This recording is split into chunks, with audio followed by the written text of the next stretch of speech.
우리 옆에 계신 분들과 인사 한번 나누도록 할까요? 그리스도 예수 안에 항상 머무르기를 원합니다. 한 번 더 인사하겠습니다. 그리스도 예수 안에 항상 강건하기를 원합니다.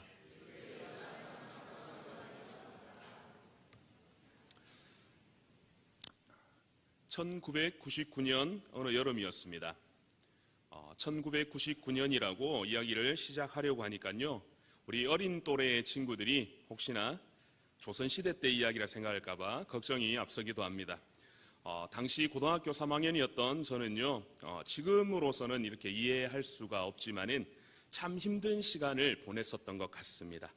경험을 해본 지체들은 알겠지만은요, 이 땅의 모든 고3들에게는 알 수 없는 짜증과 스트레스가 있는 것 같습니다. 아침 일찍부터 늦은 밤까지 하루의 대부분을 학교에서 보내는 것도 힘들었지만은 이 성적과 또 앞으로의 진로, 그런 고민들, 또 함께 지내는 친구들이 어떤 부분에서는 경쟁의 대상이 되는 것 같은 그런 생각 때문에 더 힘들지 않았나 생각을 해봅니다. 힘들었던 학교 생활 중에요, 제 개인적으로 위로가 되어주는 이 두 가지가 있었습니다.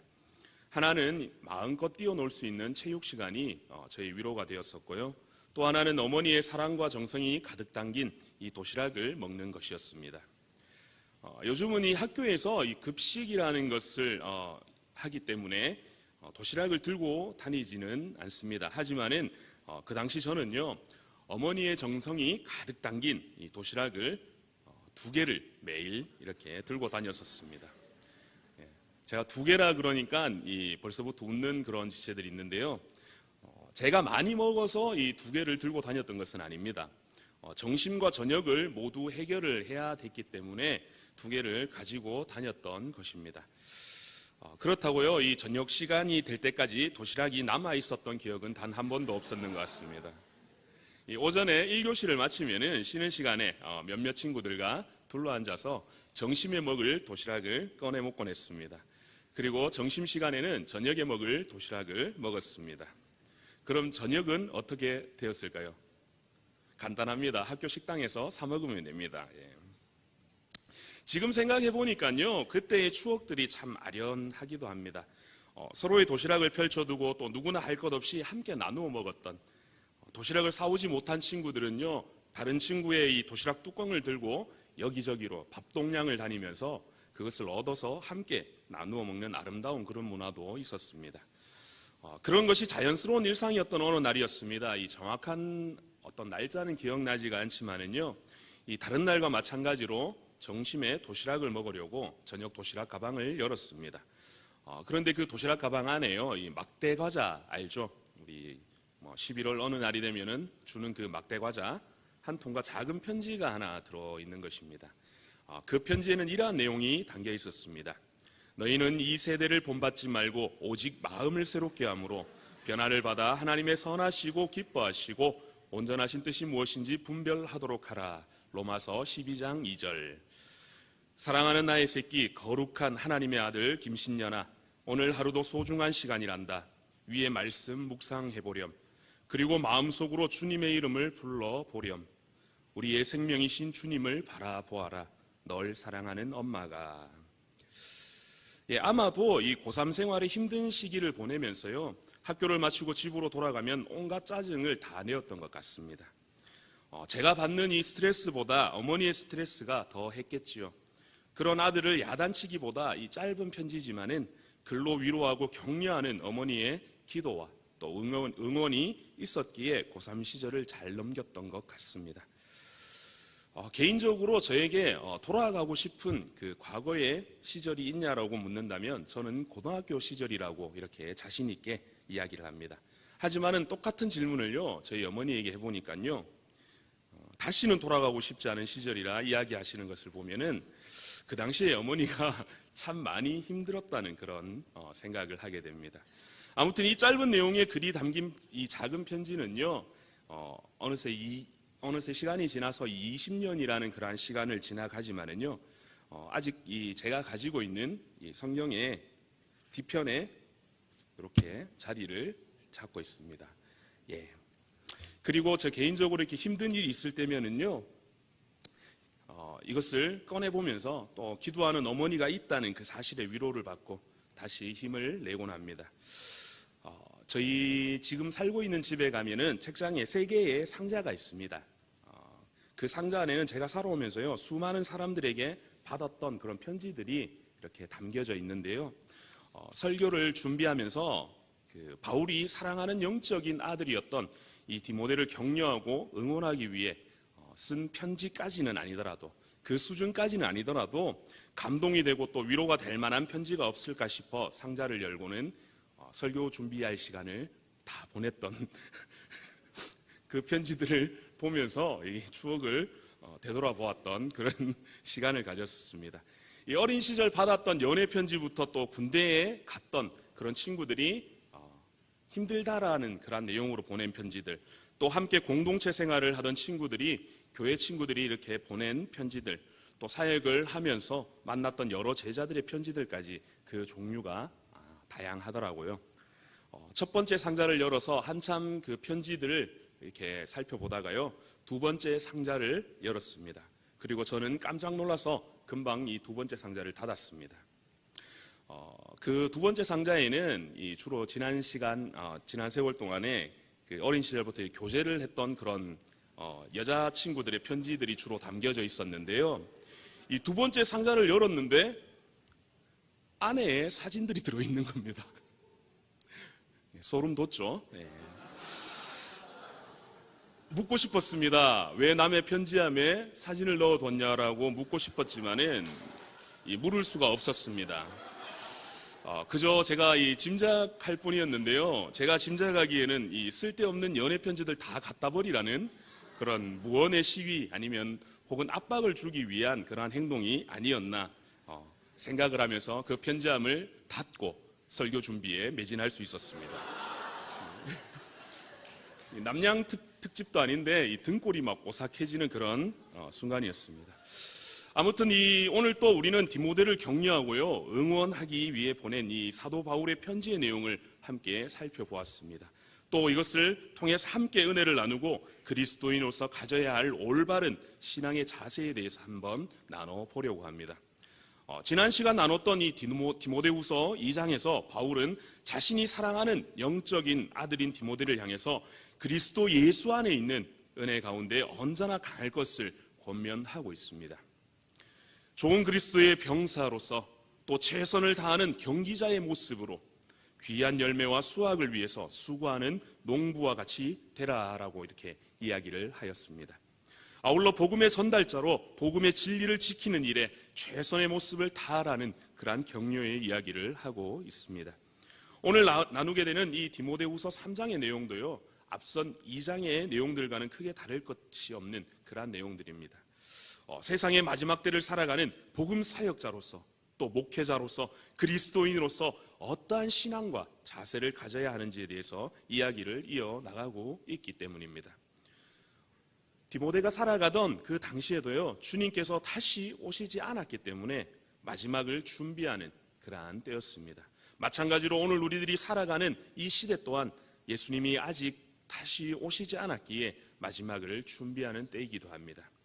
사도 바울은 디모데후서 3장 1절에서 7절까지의 이야기를 통해서 이와 같은 마지막의 때에 교회 안에서 또는 세상 속에서 이런 일들이 일어나게 될 것이라 라고 이렇게 이야기를 시작하고 있습니다. 그것이 어떤 일들입니까? 사람들이 자기 자신을 사랑하고 또 돈을 사랑하고 자신들의 나은 모습이나 가진 것들을 자랑한다고 이야기합니다.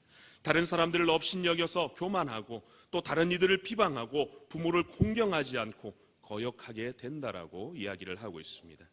뿐만 아니라 감사하는 마음들을 가지지 않으며 세상과 구별되지 않는 거룩하지 않은 모습을 한다라고 합니다.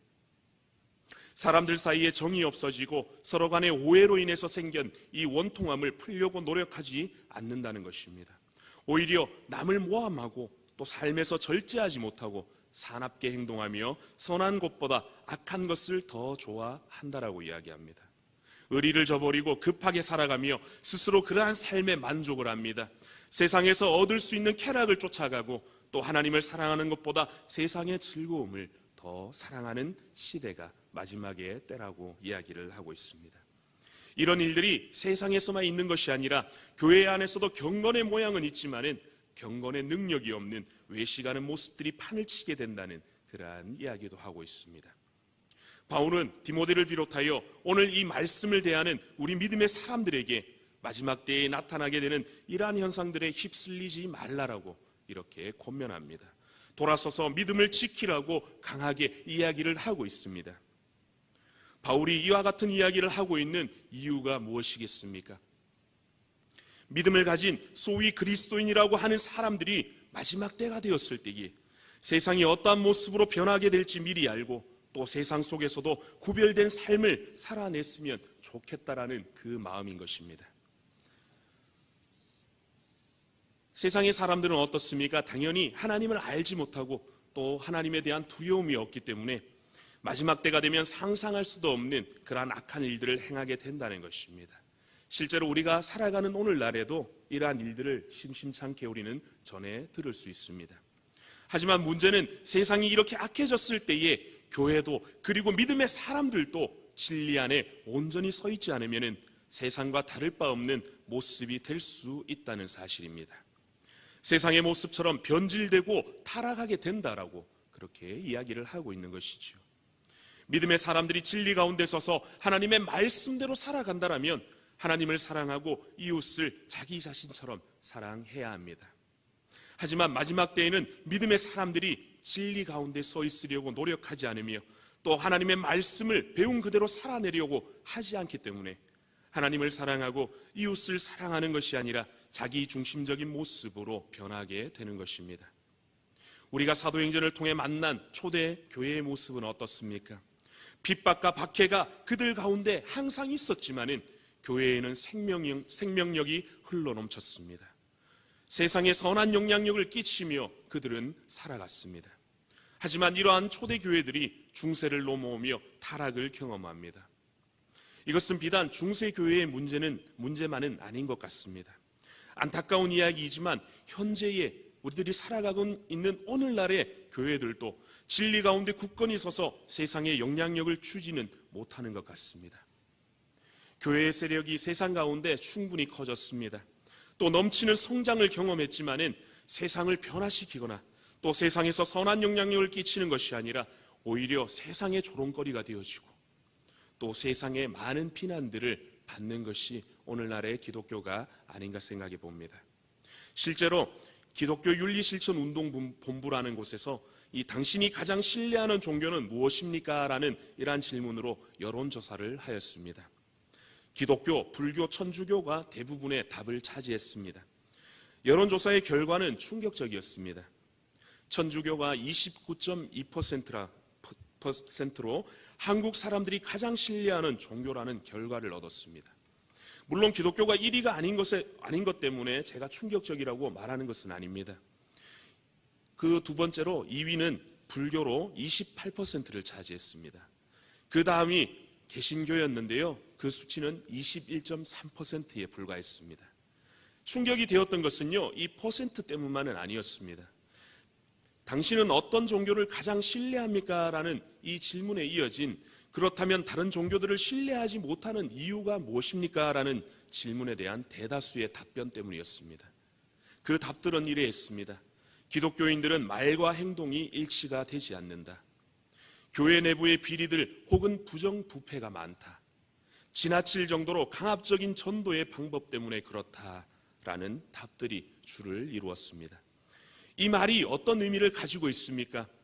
교회가 그리고 교회를 다닌다는 그리스도인들이 제대로 살지도 못하면서 억지스럽게 교회로 끌고 가려고만 한다는 이야기가 아니겠습니까? 그래서 교회를 신뢰할 수 없다는 말입니다. 디모데를 향한 바울의 외침이었던 벗어나라, 돌아서라라는 말이 어떻게 보면 오늘날 우리 믿는 사람들과 교회를 향한 통렬한 외침이 아닌가 생각해 보게 됩니다. 사랑하는 여러분, 사랑하는 영적인 아들 디모데를 향해서 세상이 추구하는 가치와 또 세상의 만연한 악한 모습에서 벗어나라라고 또 그것에서 돌아서라라고 외치는 바울의 권면은 어떻게 보면 오늘날을 살아가는 우리들을 향한 외침 같습니다. 그리스도인으로서 우리가 추구해야 하는 하나님을 사랑하고 섬기는 일들보다 세상에서 살아가는 삶에 더 집중하고 또 그 집중함으로 인해서 발생하게 되는 많은 잘못된 모습에서 벗어나고 돌아서야 할 것 같습니다. 우리가 머무는 학교에서 또 연구실에서 직장에서 우리들이 머무는 자신만의 전문 분야 가운데에서 우리는 항상 배워가고 있습니다. 그것을 통해 우리는 더 많은 지식을 습득하고 또 더 전문적인 것들을 얻으며 살아가고 있습니다. 하지만 어떻습니까? 그러한 삶의 자리에서 우리들이 마땅히 살아내야 하는 그리스도인의 삶들은 살아내고 있습니까? 지식을 습득하고 물질적인 것을 포함하여 더 많은 것들을 얻기 위해서 열심을 다해서 살아가고 있지만 그러한 열심들이 그러한 열심이 우리들을 복음의 진리 가운데 더욱 굳건히 설 수 있게 해주고 있습니까, 여러분? 생각해 보아야 할 문제인 것 같습니다. 그리스도인의 삶이란 교회 안에서와 세상에서의 삶이 분리된 삶이 아니라는 것을 우리는 잘 알고 있습니다. 그리고 그러한 모습이 아니기 위해 부단히 노력한다는 것도 잘 알고 있습니다. 바울은 이어지는 본문들을 통해 남의 집에 가만히 들어가 어리석은 여자를 유인하는 자들이 있다는 이야기를 하면서 교회 가운데 가만히 들어온 자들, 즉 이단과 거짓 교사들에 대한 경고를 이어나가고 있습니다. 또한 자신이 지난 시간 겪었던 고난과 박해에 대한 이야기를 하면서 그 모든 일들을 디모데가 보았으며 그것을 디모데가 알고 있다라고 이렇게 밝히고 있습니다. 그러면서 마지막 시대가 되면 믿음의 사람들이 그리스도 예수 안에서 경건하게 살려고 할 때에 세상에서는 박해를 받게 될 것이라고 분명히 이야기를 하고 있습니다. 아울러 그리스도 예수 안에 경건하게 살려고 할 때 찾아왔던 고난과 박해 가운데 주께서 건져주셨다는 그러한 고백과 함께 이 같은 삶을 결단하는 믿음의 사람들을 보호하고 또 건져주실 것이라는 그 격려도 함께 하고 있습니다. 그리고 앞으로 살아가는 세상 가운데 악한 사람들과 속이는 사람들은 더욱 악하여질 것이고 또 서로 속이기도 하고 속기도 할 것이라 이야기하며 오늘 본문인 14절의 말씀으로 디모데를 권면하고 있습니다. 오늘 말씀의 핵심이라고 할 수 있는 이 14절의 말씀을 우리 함께 읽어보도록 하겠습니다. 함께 읽겠습니다. 그러나 너는 배우고 확신한 일에 거하라. 아멘. 예. 어떻게 보면 오늘 본문의 1절에서 13절에 이르는 모든 내용의 이야기들을 장황하게 늘어놓는 이유가 바로 14절의 이야기를 하려고 하였던 것 같이 보입니다. 지금까지 그리스도 예수께 받은 구원의 은혜로 말미암아 그리스도의 복음 전파자로 또 복음의 진리를 지키는 자로 최선의 삶을 살았던 바울입니다. 그러한 삶을 살다가 옥에 갇혀 죽음이라는 이 마지막의 때를 준비하고 있는 바울입니다. 사랑하는 영적인 아들을 바라보면서 자신의 마지막 유언일지도 모르는 이야기를 편지에 담아서 전하고 있습니다. 그리고 그 유언의 내용 중에서도 핵심과도 같은 이야기인 지난날 바울 자신을 통해 보고 배웠던 그 확신할 만한 일에 흔들림 없이 거하라는 이야기를 오늘 본문의 14절을 통해서 하고 있는 것입니다. 그렇다면 바울이 지난날 디모데에게 보여주었고 가르쳐 주었고 모든 것을 알게 해주었던 확신할 만한 일은 무엇이겠습니까?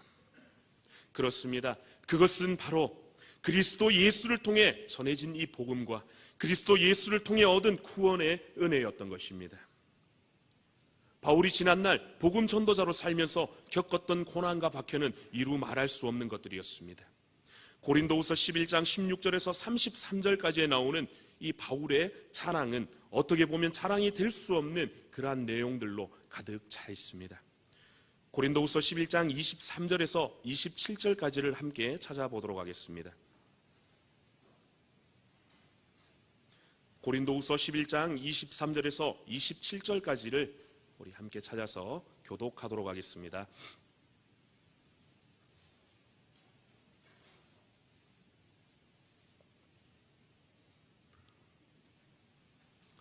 제가 먼저 읽습니다. 그들이 그리스도의 일꾼이냐 정신없는 말을 하거니와 나는 더욱 그러하도다. 내가 수고를 넘치도록 하고 옥에 갇히기도 더 많이 하고 매도 수없이 맞고 여러 번 죽을 뻔하였으니 세 번 태장으로 맞고 한 번 돌로 맞고 세 번 파선하고 일주야를 깊은 바다에서 지냈으며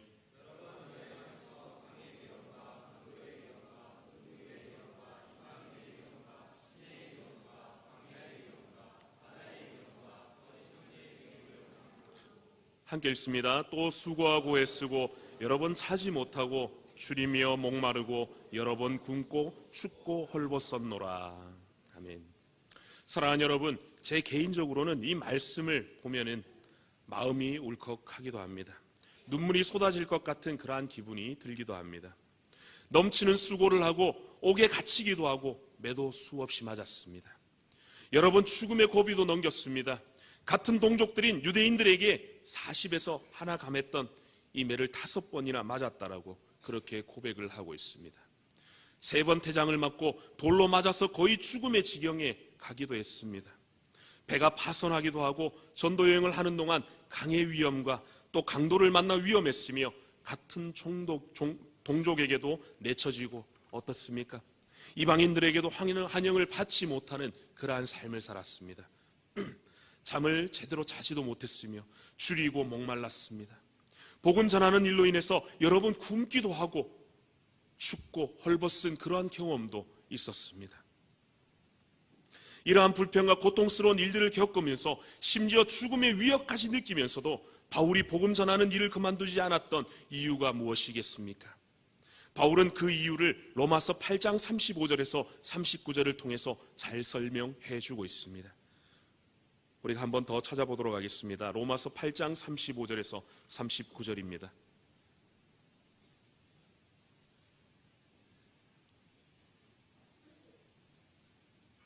로마서 8장 35절에서 39절입니다. 우리 한 절씩 읽도록 하겠습니다. 누가 우리를 그리스도의 사랑에서 끊으리요? 환난이나 공고나 박해나 기근이나 적신이나 위험이나 칼이랴.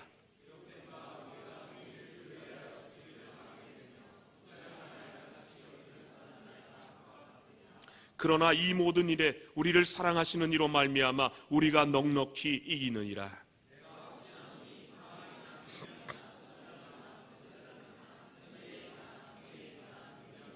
함께 읽습니다. 높음이나 깊음이나 다른 어떤 피조물이라도 우리를 우리 주 그리스도 예수 안에 있는 하나님의 사랑에서 끊을 수 없으리라. 아멘.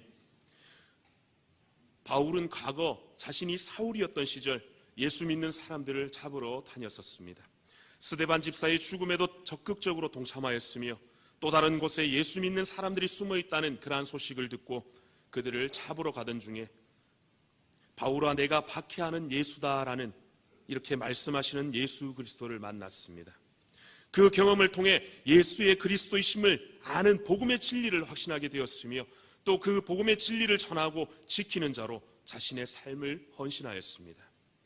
디모데는 바울의 오랜 동력자로 동고동락하면서 바울의 이러한 헌신의 모습을 목격하였습니다. 디모데는 바울의 가르침, 바울의 삶의 태도, 그리고 그가 겪었던 모든 고난들에 대해서 잘 알고 있었던 것입니다. 바울은 자신이 디모데와 함께하며 보여주었던 자신의 삶과 또 자신의 가르침들을 떠올리며 자신을 본받아 그리스도 예수 안에서 받은 은혜의 복음을 확신할 것에 대한 그러한 권면을 오늘 본문을 통해서 하고 있습니다. 그리스도의 증인으로 살아갈 때 그리고 그리스도를 믿고 경건하게 살고자 할 때 마주하게 되는 모든 어려움과 또 고난 앞에 주눅들지 말고 담대히 그 앞에 맞설 것을 당부하고 있습니다. 또한 어떻습니까? 고난과 박해가 있다 할지라도 바울 자신의 삶이 증명하고 있듯이 그리스도 예수 안에서 고난받는 자는 반드시 그리스도께서 건져내시고 승리하게 하신다는 사실을 잊지 말고 기억하라라고 이렇게 이야기를 하고 있습니다. 이것이 오늘 본문을 통해 바울이 디모데에게 알려주려고 했던 배우고 확신한 일에 거하라라는 이것입니다.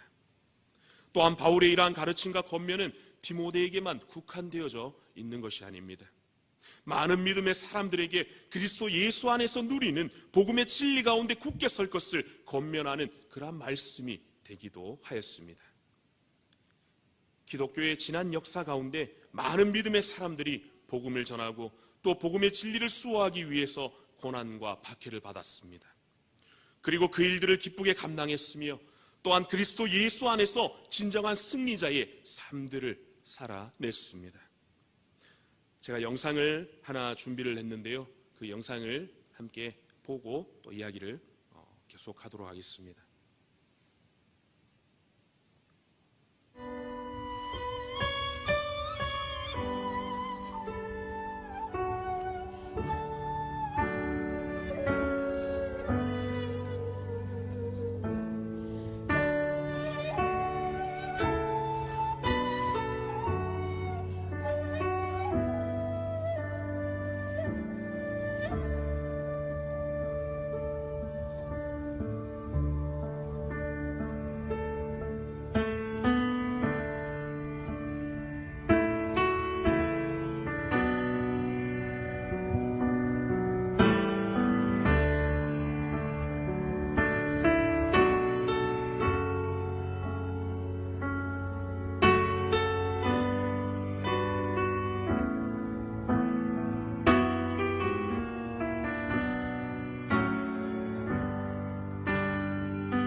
많은 우리 기독교의 선배들이, 믿음의 선배들이 어떠한 신앙을 지켰고 그 복음의 진리 가운데 있어서 그들에게 어떠한 고난과 박해의 순간이 오더라도 그 복음의 진리 가운데 서 있었음을 이렇게 글로 표현한 것입니다.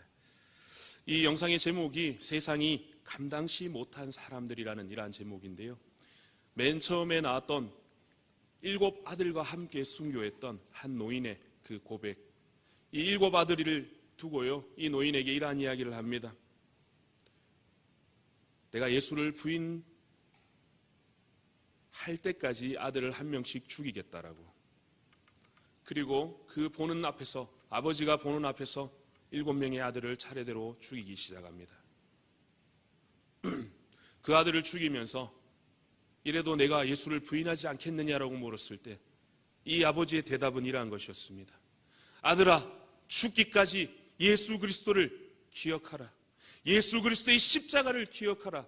라는 이러한 외침이었습니다.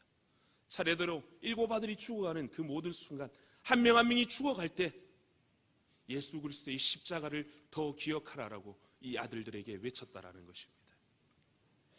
사랑하는 여러분, 오늘 본문의 말씀의 내용으로요, 디모데를 권면하고 있는 바울은 로마 감옥에서 추운 겨울을 보내고 있습니다. 사랑하는 영적인 아들 디모데를 보고 싶은 간절한 마음과 함께 얼마 남지 않은 자신의 삶을 마무리하고 있습니다. 그런 바울이 온 마음을 다하여 디모데에게 해주고 싶었던 그러한 말은 지난 시간 동안 나와 함께하며 네가 보고 배웠던 또 확신하는 복음의 진리 가운데에서 떠나지 말고 항상 그곳에 거하라라는 이러한 부탁이었습니다. 디모데를 향한 이러한 권면의 이야기는 당시 목회적인 어려움을 겪고 있었던 디모데에게 뿐만이 아니라 많은 믿음의 사람들에게 격려와 힘이 되는 그러한 권면이었습니다. 바울의 이러한 가르침, 즉 그리스도 예수 안에 있는 복음의 진리 가운데 거하라라는 이러한 가르침은 많은 믿음의 사람들이 복음으로 인해 오는 고난과 박해, 그리고 심지어 죽음까지도 불사하는 그러한 것이 되었습니다. 사랑하는 여러분, 오늘 이 시간 예배를 드리는 우리는 그리스도 예수 안에서 어떠한 것들을 배우고 있으며 어떠한 것들에 대한 확신을 가지고 살아가고 있습니까? 예수 그리스도께서 이 땅에 오시고 우리를 향한 하나님의 사랑의 확증을 위해서 십자가에 처참히 죽으셨습니다. 그 죽음의 권세를 이기시기 위해 물론 사흘 후에 부활하시기도 하셨습니다. 이러한 사실이 우리에게 어떠한 확신을 주고 있으며 과연 우리는 어떠한 확신을 가진 삶을 살아가고 있습니까? 사람들이 자기를 사랑하며 돈을 사랑하며 자랑하며 교만하며 비방하며 부모를 거역하며 감사하지 아니하며 거룩하지 아니하며 무정하며 원통함을 풀지 아니하며 모함하며 절제하지 못하며 사나우며 선한 것을 좋아하지 아니하며 배신하며 조급하며 자만하며 쾌락을 사랑하기를 하나님 사랑하는 것보다 더하며 경건의 모양은 있으나 경건의 능력은 부인하는 것이 오늘날 우리가 살아가고 있는 세상의 일반적인 그러한 모습입니다. 이러한 세상을 살아가는 믿음의 사람들이 누리들은 과연 어떠한 삶을 살아가고 있으며 어떠한 삶을 살아가야 하겠습니까? 세상의 분위기에 휩쓸려서 세상에서 구별된 믿음의 사람들의 모습이 아닌 그리스도 예수 안에 우리에게 허락된 복음의 능력이라고는 찾아볼 수조차 없는 그러한 모습으로 살아가고 있지는 않습니까? 사랑하는 여러분, 이 시간 함께하는 우리 모두가 디모데후서 3장을 통하여 우리를 권면하고 있는 바울의 이야기에 귀를 기울일 수 있었으면 합니다. 세상과 구별하여 우리를 구원하여 주신 하나님의 거룩하심을 닮아 어쩌면 당연히 여겨지는 세상의 풍조에서 벗어나며 또 돌아서며 우리들의 배우고 확신하는 그리스도 예수 안에 허락된 복음의 진리 가운데 거하는 우리 모두가 되기를 소망합니다. 세상이 아무리 악하고 아무리 우리 믿음의 사람들을 공격한다 할지라도 우리를 우리 주 그리스도 예수 안에 있는 하나님의 사랑에서 끊을 수 없다라는 이러한 바울의 고백이 우리의 고백이 될 수 있었으면 합니다. 우리를 구원하시고 또 복음의 전달자로 복음의 진리를 수호하는 자들로 세우신 그리스도 예수의 은혜 안에 항상 거하시는, 그리스도가 걸어가신 십자가의 길을 온전히 걸어가는 이 시간 함께하는 우리 모두가 되기를 진심으로 축복하고 소망합니다. 우리 이 시간 함께 찬양하고 기도하였으면 합니다.